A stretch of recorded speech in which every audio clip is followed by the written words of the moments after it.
пратениците во Македонското собрание имаат функционален имунитет, не материјален имунитет.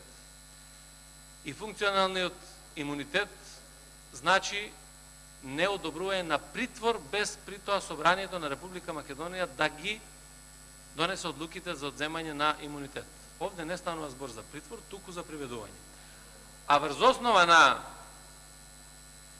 правилниците со кои што работи Министерството за внатрешни работи, за начинот на кој што беа приведени сите од настаните од 27, стои дека при приведувањето се води посебна сметка за малолетни лица, инвалидни лица и видно бремени жени.